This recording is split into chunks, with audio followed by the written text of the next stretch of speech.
মিছিলের কথা বললেই আওয়ামী লীগ ভয় পায়, পুলিশও ভয় পাওয়া যায়। আরে ভাই, আমরা ঢিল ছুরি না, আমরা ককটেল ছুরি না, ওইটা ছুড়ে আওয়ামী লীগ। তাই আমরা শান্তিপূর্ণ মিছিল করব।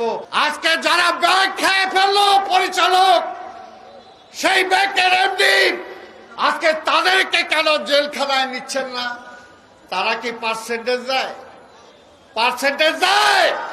আজকে তাই ভাইর আমার, এই দেশকে যদি রক্ষা করতে হয়, এই দেশের অর্থনীতিকে যদি রক্ষা করতে হয়, বাংলাদেশ ব্যাংকের সাংবাদিকদের ঢুকতে দেন না। কেন ঢুকতে দেন না? ওইখানে গেলে বাংলাদেশ ব্যাংক থেকে কি কি পাচার করছেন সব খবর তারা জানা যাবে। এই জন্য সাংবাদিকদের ঢুকতে দেন না।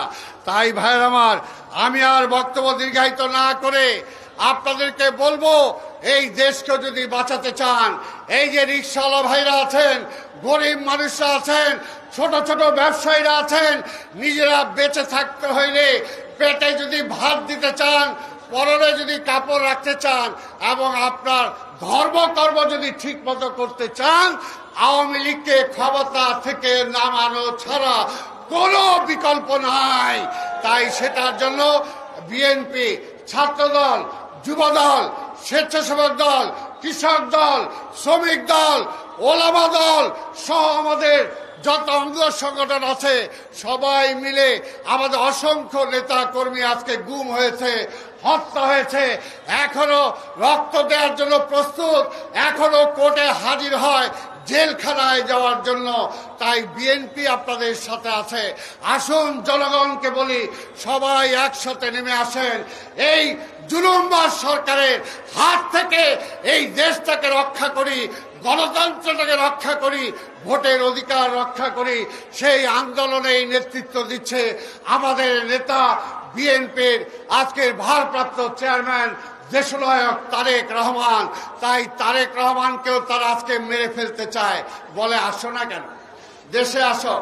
আজকে বলতে চাই, এর আগেও বলেছি, আজকের প্রধানমন্ত্রী আপনার বাবাকে যখন হত্যা করেছিল, আপনি কেন দেশে আসেন নাই?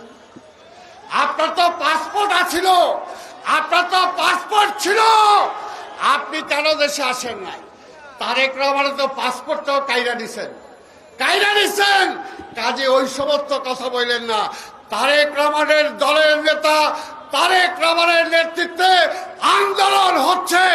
ইনশাআল্লাহ তারেক রহমানের নেতৃত্বে আন্দোলনের মধ্য দিয়েই এই শেখ হাসিনাকে আমরা উৎখাত করব।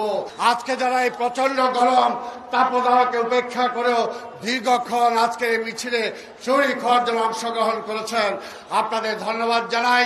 আমরা শান্তিপূর্ণ মিছিল করব। মিছিলের কথা বললেই আওয়ামী লীগ ভয় পায়, পুলিশও ভয় পাওয়া যায়। আরে ভাই, আমরা ঢিল ছুরি না, আমরা ককটেল ছুরি না, ওইটা ছুড়ে আওয়ামী লীগ। তাই আমরা শান্তিপূর্ণ মিছিল করব।